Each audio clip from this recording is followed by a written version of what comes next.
Hi friends, 2025 ജനുവരി മുതൽ April 15 വരെ, April 20 വരെ ഞാൻ ഉൾപ്പെടുത്തിയിട്ടുണ്ട്. പക്ഷേ ഏപ്രിൽ 15 വരെയാണ് BSc ബുള്ളറ്റിൻ വന്നിട്ടുള്ളത്.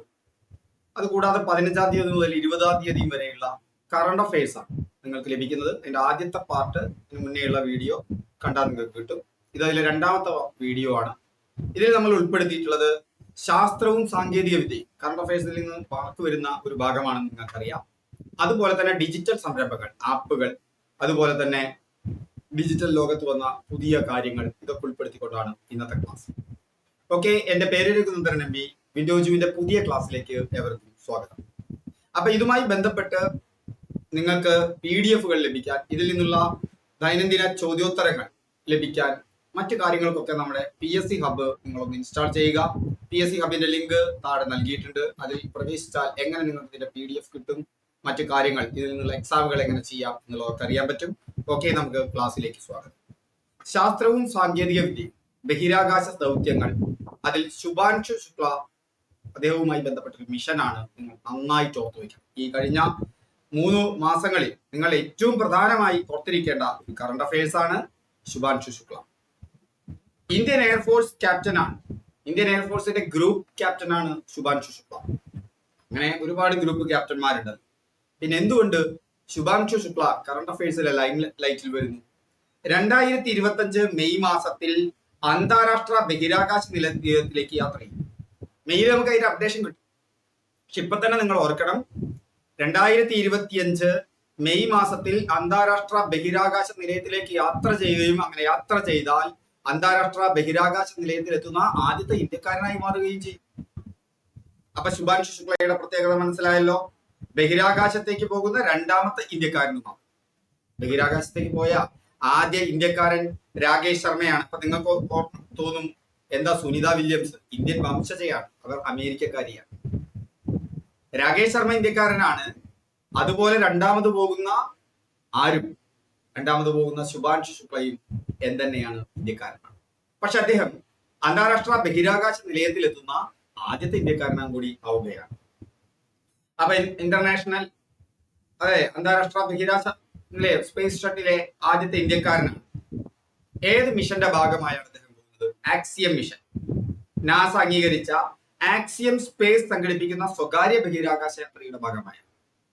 ആക്സിയം സ്പേസ് നടത്തുന്ന സ്വകാര്യ ബഹിരാകാശ യാത്രയുടെ ഭാഗമായാണ് നാസ അപ്രൂവ് ചെയ്തിട്ടുള്ളത്.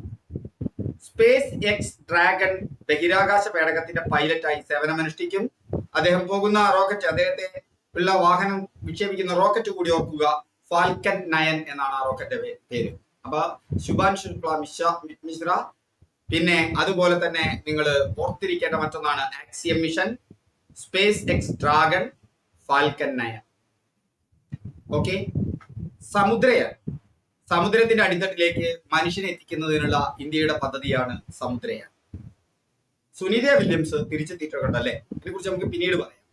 ഇപ്പൊ നമുക്ക് സുനിത വില്യംസിന്റെ റെക്കോർഡിനെ കുറിച്ച് പറയാം. ബഹിരാകാശത്ത് ഏറ്റവും കൂടുതൽ സമയം നടന്ന വനിത എന്ന റെക്കോർഡ് ഇനി മുതൽ സുനിത വില്യംസ്. ബഹിരാകാശത്ത് ഏറ്റവും കൂടുതൽ സമയം നടന്ന വനിത ഇന്ത്യൻ വംശജയായിട്ടുള്ള നാസ ശാസ്ത്രജ്ഞയാണ്. അവർ അമേരിക്കക്കാരിയാണ്, പക്ഷെ ഇന്ത്യൻ വംശജയാണ്. 62 മണിക്കൂറും 8 മിനിറ്റും ബഹിരാകാശത്ത്. 62 മണിക്കൂറും 8 മിനിറ്റുമാണ് അവർ ബഹിരാകാശത്ത് നടന്നത്. 60 മണിക്കൂർ 21 മിനിറ്റ് എന്നുള്ള പെഗ്ഗി വിറ്റ്സണിന്റെ നേരത്തെയുള്ള റെക്കോർഡ് തിരുത്തി. പെഗ്ഗി വിറ്റ്സൺ അവരുടെ നേരത്തെയുള്ള റെക്കോർഡ് തിരുത്തി. മറ്റൊന്ന്, ഉപഗ്രഹ വിക്ഷേപണത്തിൽ നിങ്ങൾ ഓർത്തിരിക്കേണ്ടത്, സ്വന്തമായി ഉപഗ്രഹ വിക്ഷേപണമുള്ള രാജ്യത്തെ ആദ്യത്തെ സംസ്ഥാനമാകാൻ ഒരുങ്ങുകയാണ് അസം. സ്വന്തമായി ഉപഗ്രഹ വിക്ഷേപണം. ബഹിരാകാശ ഡോക്കിംഗ് നിങ്ങൾ ഓർത്തിരിക്കണം, ഇന്ത്യ ബഹിരാകാശത്ത് വലിയ നേട്ടങ്ങളാണ് കൊണ്ടിരിക്കുന്നത്, അല്ലെ?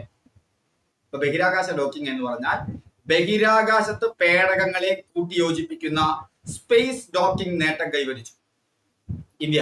ബഹിരാകാശത്ത് വെച്ച് പേടകങ്ങളെ കൂട്ടിയോജിപ്പിക്കുന്ന വിദൂര സാങ്കേതിക വിദ്യ, അതിനെ കൂട്ടിയോജിപ്പിക്കാൻ പറ്റും റിമോട്ടായിട്ട്. അതിനുള്ള സ്പേസ് ഡോക്കിംഗ് ഇന്ത്യ കൈവരിച്ചു. ഇങ്ങനെ കൈവരിക്കുന്ന 4ാമത്തെ രാജ്യമാണ്. US-ഉം റഷ്യയും ചൈനയും കഴിഞ്ഞാൽ ഈ നേട്ടം കൈവരിച്ചിട്ടുള്ളത് ഇന്ത്യയാണ്. ISRO-ന്റെ വിക്ഷേപണങ്ങളിൽ 100ാമത്തെ വിക്ഷേപണം നിങ്ങൾ ഓർക്കണം. ISRO 100ാമത്തെ വിക്ഷേപണം നടത്തിയ വാഹനം GSLV 15 എന്ന റോക്കറ്റിൽ നിന്നാണ്. സാധാരണയായിട്ട് ഈ വിക്ഷേപണങ്ങൾ നടക്കാറ് ശ്രീഹരിക്കോട്ടയിലെ സതീഷ് ധവാൻ സ്പേസ് സെന്ററിൽ നിന്നാണ് ഉപഗ്രഹങ്ങൾ വിക്ഷേപിക്കാറ്.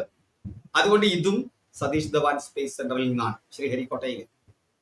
GSLV F-15 ആണ്.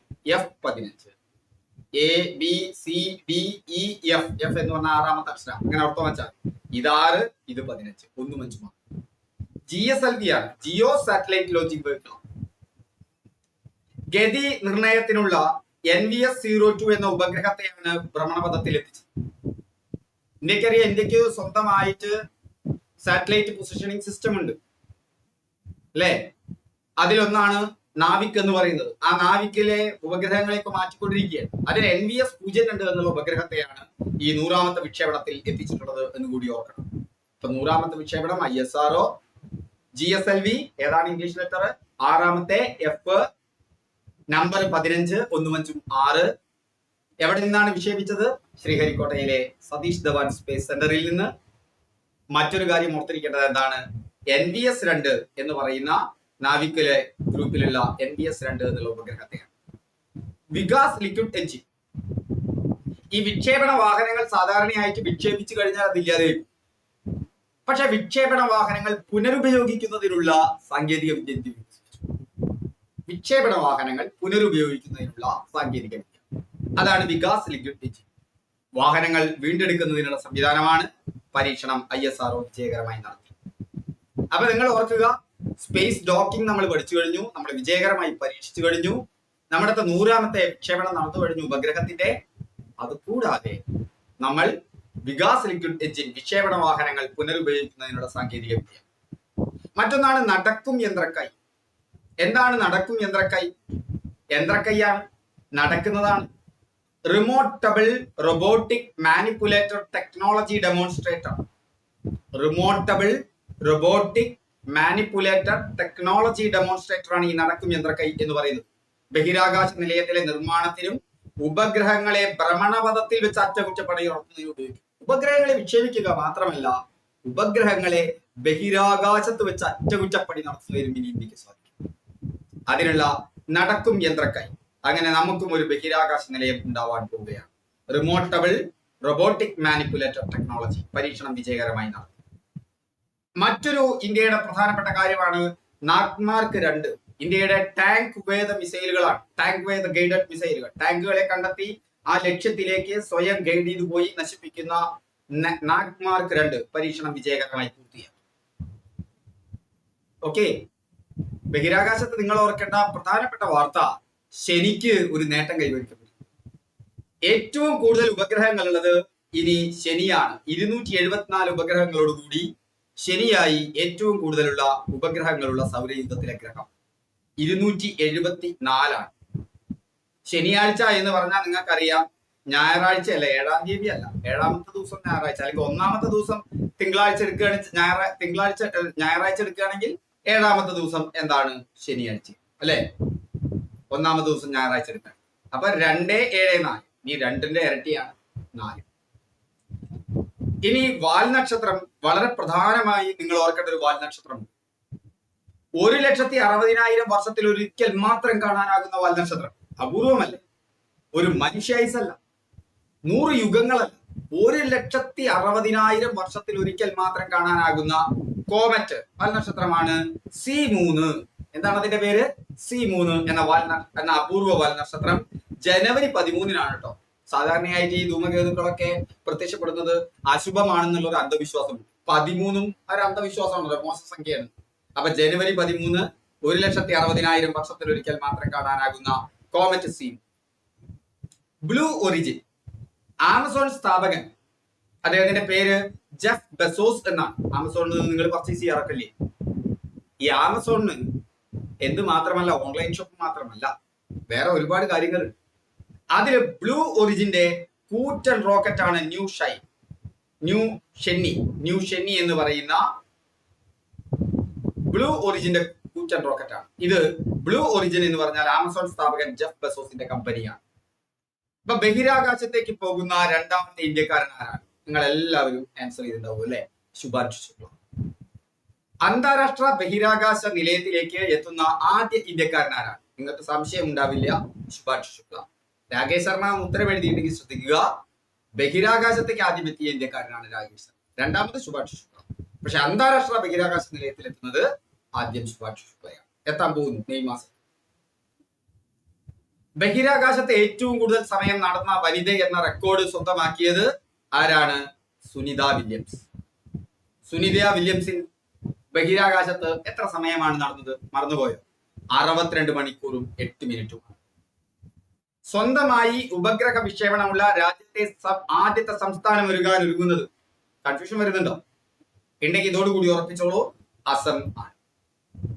അടുത്ത ചോദ്യത്തിലേക്ക് പോകാം. ഇന്ത്യയുടെ സമുദ്രത്തിന്റെ അടിത്തട്ടിലേക്ക്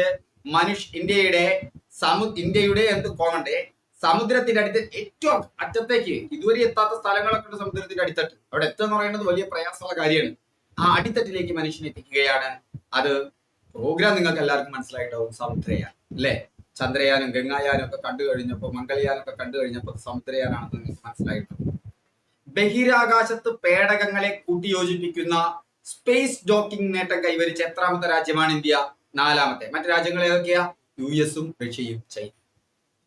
ISROയുടെ 100ാമത് ഉപഗ്രഹ വിക്ഷേപണത്തിൽ ഉപയോഗിച്ച റോക്കറ്റ് ഏതാണ്?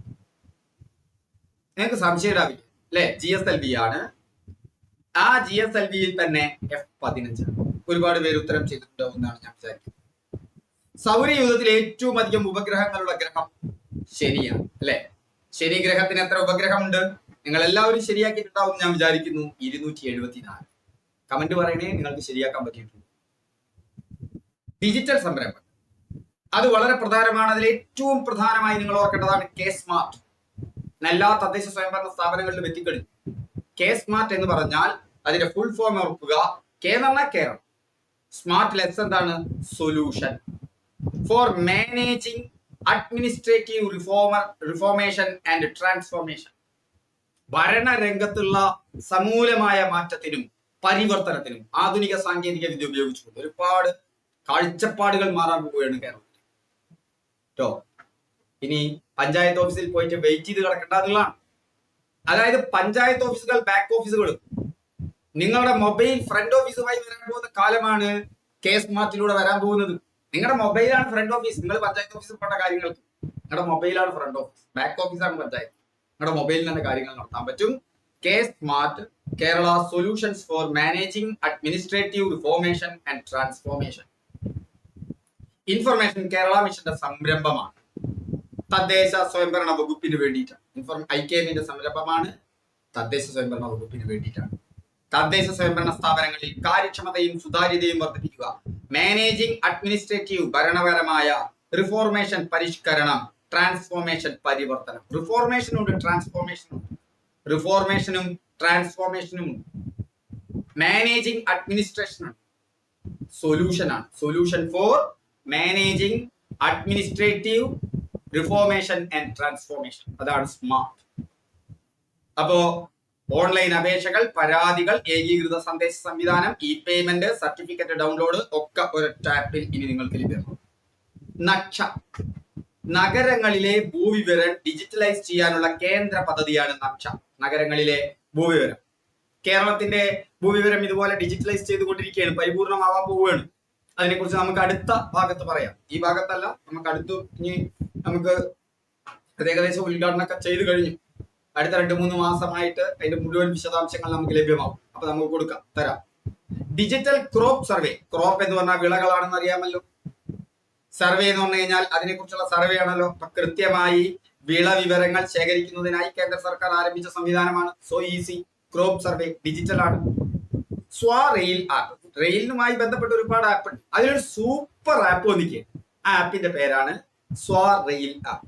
പൊതുജനങ്ങൾക്ക് സമഗ്രമായ സർവീസ്, സമഗ്രമായ റെയിൽവേ സേവനങ്ങൾ വാഗ്ദാനം ചെയ്യുന്ന സിംഗിൾ വിൻഡോ സൊല്യൂഷൻ ആണ്. ഏകജാലകം, ഒട്ടനവധി ആപ്പ് വേണ്ട. അവിടുത്തെ ഒരു സൂപ്പർ ആപ്പാണ് റെയിൽ. റെയിൽവേയുടെ സൂപ്പർ ആപ്പ് റെയിൽ ആപ്പ്. ലഹരി വേട്ടയ്ക്ക് നിർമ്മിത ബുദ്ധി, ആർട്ടിഫിഷ്യൽ ഇന്റലിജൻസിന്റെ, ജനറേറ്റീവ് ഇന്റലിജൻസിന്റെ ഒക്കെ കാലം വരാൻ പോവുകയാണ് അല്ലെ? ലോകമാകെ മാറാൻ പോവുകയാണ്. കേരളവും മാറുകയാണ്. നമ്മൾ നേരിടുന്ന ഏറ്റവും വലിയ പ്രതിസന്ധിയായ ലഹരിയുടെ അടിമത്തത്തിനെതിരെ ലഹരി വേട്ടയ്ക്ക് നിർമ്മിത ബുദ്ധി സംവിധാനം ഉപയോഗിക്കുന്ന ആദ്യത്തെ സംസ്ഥാനമാകാൻ ഒരുങ്ങുകയാണ് കേരളം. ആദ്യത്തെ സംസ്ഥാനം. കേരളത്തിലെ ആദ്യത്തെ ബുക്ക് വൈറ്റിംഗ് മെഷീൻ എത്തിട്ടോ തിരുവനന്തപുരത്ത്. കേരളത്തിൽ ആദ്യത്തെ ഹൈഡ്രജൻ ബസ് സർവീസ് വന്നു. ഹൈഡ്രജൻ എന്ന് പറഞ്ഞാൽ ഭാവിയുടെ ഇന്ധനമാണ്. പൊല്യൂഷൻ ഉണ്ടാക്കാത്ത, നമുക്കറിയാലോ, പാരമ്പര്യേതര ഊർജ്ജ സ്രോതസ്സാണ് ഹൈഡ്രജൻ. ആ ഹൈഡ്രജൻ ബസ് സർവീസ് വരികയാണ്. കൊച്ചിയിൽ വരാൻ പോകും കേരളത്തിലെ ആദ്യത്തെ ബസ് സർവീസ്. ക്ലോണിങ്ങിലൊക്കെ വളരെ മാറ്റം വരുന്നത് നമ്മൾ ശ്രദ്ധിച്ചിട്ടുണ്ട്. ലോകത്താദ്യമായി കങ്കാരു ഭ്രൂണങ്ങൾ സൃഷ്ടിച്ചിരിക്കുന്നു ഓസ്ട്രേലിയ. ഓസ്ട്രേലിയയിലാണോ കങ്കാരു? ലോകത്താദ്യമായി കങ്കാരു ഭ്രൂണങ്ങൾ. IVF ഒരു പുരോഗതിയാണ്. മറ്റൊന്ന് AI രംഗത്താണ്. R1 AI model. നിങ്ങൾക്കറിയാം, ഡീപ് സീക്ക് എന്ന് പറഞ്ഞിട്ട് ചൈനയുടെ പുതിയ എന്ത് വന്നിട്ടുണ്ട്? AI വന്നിട്ടുണ്ട്. ഡീപ് സീക്ക് ഒരു കമ്പനിയാണ്. ആ കമ്പനിയുടെ ചെലവ് കുറഞ്ഞതും വേഗം കൂടിയതുമായ AI മോഡലാണ്.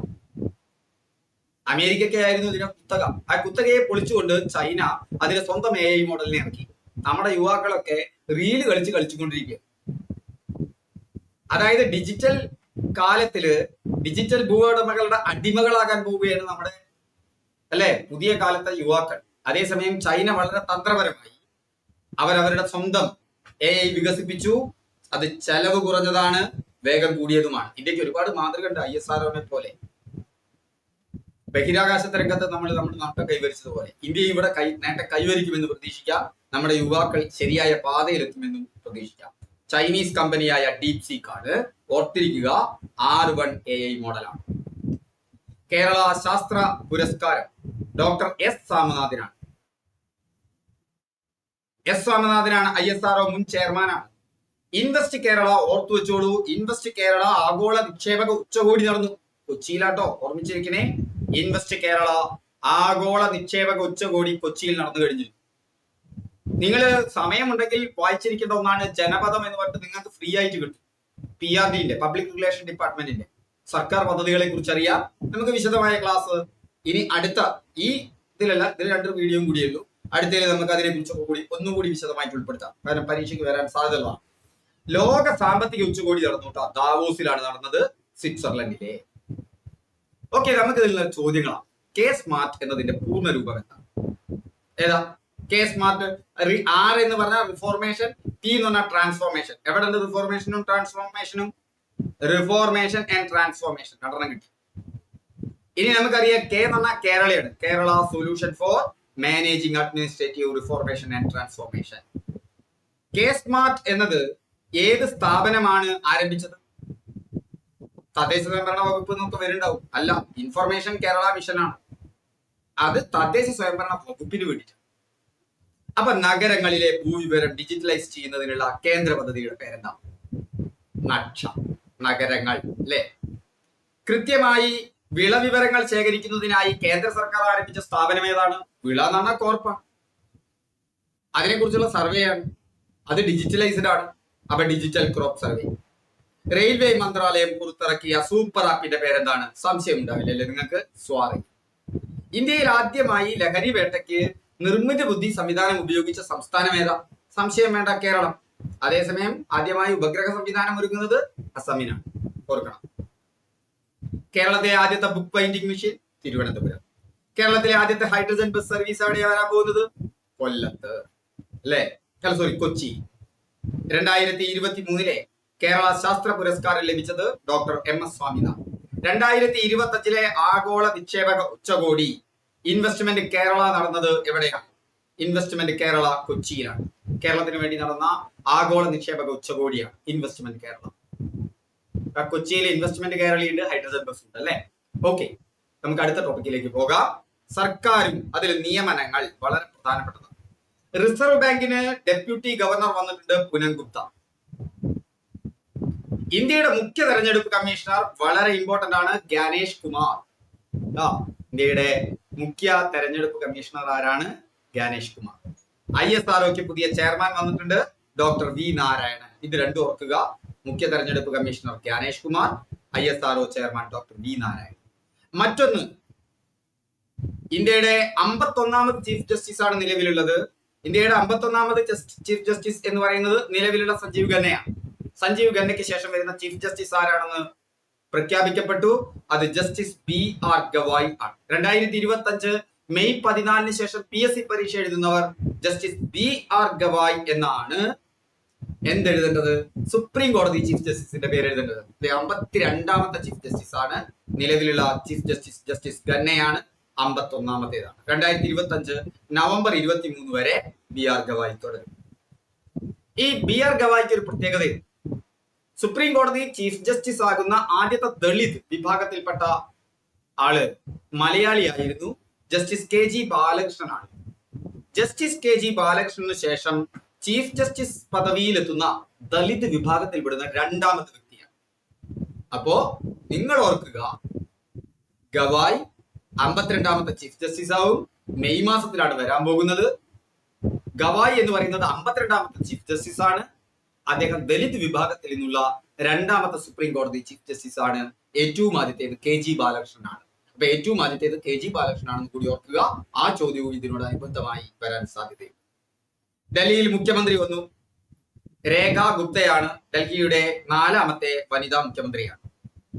ബജറ്റ് അവതരണത്തിൽ നമ്മുടെ ധനമന്ത്രി നിർമ്മല സീതാരാമൻ ഒരു വലിയ റെക്കോർഡ് നേടിയിട്ടുണ്ട്. അത് PSC പരീക്ഷയ്ക്ക് വരാൻ സാധ്യതയുള്ള ചോദ്യമാണ്. എന്താണ്? തുടർച്ചയായി ഏറ്റവും അധികം ബഡ്ജറ്റ് അവതരിപ്പിച്ചതിന്റെ റെക്കോർഡ് ഇനി നിർമ്മല സീതാരാമനാണ്. 2019-25 കാലയളവിൽ 8 ബഡ്ജറ്റുകൾ തുടർച്ചയായി അവതരിപ്പിച്ചു നിർമ്മല സീതാരാമൻ. ഇതിനു മുമ്പ് 7 ബഡ്ജറ്റുകൾ അവതരിപ്പിച്ച CD ദേശ്മുഖിനായിരുന്നു റെക്കോർഡ്.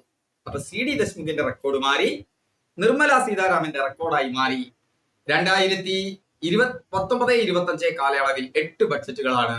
ഇതിനു മുന്നേ 7 ബഡ്ജറ്റ് ആയിരുന്നു. അത് CD ദേശ്മുഖ് ആയിരുന്നു. ചോദ്യം വന്നേക്കാം. നിർമ്മല സീതാരാമനാണ് ഇപ്പോൾ ഏറ്റവും കൂടുതൽ ബഡ്ജറ്റുകൾ തുടർച്ചയായി എന്ത് ചെയ്തു. അതാണ് നവരത്ന പദവി വളരെ പ്രധാനപ്പെട്ടത്. നമ്മുടെ 2 സ്ഥാപനങ്ങൾക്ക് കൂടി നവരത്ന പദവി കിട്ടിയിട്ടുണ്ട്. ഇന്ത്യൻ റെയിൽവേ കാറ്ററിംഗ് ആൻഡ് ടൂറിസത്തിന് നവരത്ന പദവി ലഭിച്ചു. ഇന്ത്യൻ റെയിൽവേ ഫിനാൻസ് കോർപ്പറേഷനും നവരത്ന പദവി ലഭിച്ചു. ഇന്ത്യൻ റെയിൽവേ ഫിനാൻസ് കോർപ്പറേഷനും ഇന്ത്യൻ റെയിൽവേ കാറ്ററിംഗ് ആൻഡ് ടൂറിസത്തിനും നക്ഷമറക്കണ്ട നഗരങ്ങളിലെ ഭൂവിവരം ഡിജിറ്റലൈസ് ചെയ്യുന്നതിനുള്ള കേന്ദ്ര പദ്ധതിയാണ്. ഡിജിറ്റൽ ക്രോപ്പ് സർവേ മറക്കേണ്ട വിളവിവരങ്ങൾ ശേഖരിക്കുന്നതിനുള്ള കേന്ദ്ര സർക്കാർ ആരംഭിച്ച സംവിധാനമാണ്. നോക്കൂ, നമ്മുടെ 23ാമത്തെ ലോ കമ്മീഷൻ, ആ ലോ കമ്മീഷൻ സ്ഥാപിതമായി. ആ 23ാമത്തെ ലോ കമ്മീഷന്റെ അധ്യക്ഷൻ ജസ്റ്റിസ് ദിനേശ് മഹേശ്വരിയാണ്. ഓർത്തിരിക്കണം, 23ാം ലോ കമ്മീഷന്റെ അധ്യക്ഷൻ ജസ്റ്റിസ് ദിനേശ് മഹേശ്വരിയാണ്. ഏക സിവിൽ കോഡ് രാജ്യത്താകെ തന്നെ ചർച്ച ചെയ്യുകയും വിവാദമാവുകയും ചെയ്യുന്ന കാര്യമാണ്. ഏക സിവിൽ കോഡ് നടപ്പാക്കുന്ന ആദ്യ സംസ്ഥാനമായി മാറിയിരിക്കുകയാണ് ഉത്തരാഖണ്ഡ്. ഓർത്തിരിക്കണം. സംസ്ഥാനങ്ങളുമായി ബന്ധപ്പെട്ട് നിങ്ങൾ ഓർക്കേണ്ടത്, കേരളം നിർമ്മിത ബുദ്ധി മയക്കുമരുന്ന് വേട്ടയ്ക്ക് ആദ്യം ഉപയോഗിക്കുന്ന ആദ്യ സംസ്ഥാനം, സ്വന്തമായിട്ട് ഉപഗ്രഹം ഉണ്ടാകാൻ പോകുന്നത് ആസാം, ഉത്തരാഖണ്ഡ് എന്താണ് ഏക സിവിൽ കോഡ് നടപ്പിലാക്കുന്ന ആദ്യത്തെ സംസ്ഥാനം. എന്നാൽ സോ റെയിൽ ആപ്പ് എന്താ? സോ റെയിൽ ആപ്പ് ഒരു സൂപ്പർ ആപ്പ് റെയിൽവേക്ക് അല്ലേ? എല്ലാ സേവനങ്ങളും സിംഗിൾ വിൻഡോയിൽ ഒറ്റ ചാലകത്തിൽ. പദ്ധതികളും പ്രവർത്തനങ്ങളും. പദ്ധതികൾ കേരള PSC പരീക്ഷയ്ക്ക് വളരെ പ്രധാനമേറിയതാണ്. ഇടയ്ക്കിടയ്ക്ക് ചോദിക്കും. അതിലെ ഒന്നാണ് ഓപ്പറേഷൻ ക്ലീൻ സ്ലേറ്റ്. ഇപ്പൊ ക്ലീൻ സ്ലേറ്റ് എന്ന് പറയുന്നത് എന്തിനു വേണ്ടിയിട്ടായിരിക്കും? കുട്ടികളിൽ നിന്ന് ലഹരി മായ്ച്ചു കളയണം, അവരെ ഒരു വൃത്തിയുള്ള സ്ലേറ്റ് ആക്കി മാറ്റണം. കേരളത്തിൽ ലഹരി വ്യാപാരം തടയുന്നതിനായി എക്സൈസ് വകുപ്പിന്റെ നേതൃത്വത്തിൽ ആരംഭിച്ച ഓപ്പറേഷനാണ്. Life is beautiful. ജീവിതമാണ് ലഹരി. ജീവിതമാണ് ലഹരി അല്ലെ? അല്ലാതെ ലഹരി അല്ല ലഹരി. വർദ്ധിച്ചു വരുന്ന ലഹരി ഉപയോഗത്തിന്റെ അവബോധം സൃഷ്ടിക്കാൻ ഉന്നത വിദ്യാഭ്യാസ വകുപ്പും നാഷണൽ സർവീസ് സ്കീമും സംയുക്തമായി സംഘടിപ്പിക്കുന്ന ക്യാമ്പയിൻ. നമുക്കറിയാം, വിദേശത്ത് നിന്ന് ഇന്ത്യക്കാരനെ, അമേരിക്കയിൽ നിന്ന് ഇന്ത്യക്കാരെ കടത്തി അയച്ചത് വളരെ മോശകരമായ രീതിയിലായിരുന്നു. അറിയാം. ആ സന്ദർഭത്തിൽ ഓർക്കേണ്ടതാണ് ഓവർസീസ് മൊബിലിറ്റി. മൊബിലിറ്റി എന്ന് പറഞ്ഞു കഴിഞ്ഞാൽ യാത്ര തന്നെയാണ്. ഓവർസീസ് എന്ന് പറഞ്ഞാൽ കടൽ കടന്നത്. വിദേശത്ത് ജോലി ചെയ്യുന്ന ഇന്ത്യക്കാരുടെ അവകാശങ്ങൾ സംരക്ഷിക്കുന്നതിനായി കേന്ദ്ര സർക്കാർ കൊണ്ടുവരുന്ന പുതിയ നിയമമാണ് facilitation and welfare overseas mobility. Tree Aadhaar. Aadhaar നിങ്ങൾ കേട്ടിട്ടില്ലേ? നമ്മളൊക്കെ രേഖപ്പെടുത്തുന്നതല്ലേ? കാശ്മീരിൽ ട്രീ ആധാർ വരുന്നു. എന്തായിരിക്കും? മരങ്ങളെ. ഏത് മരങ്ങളെ?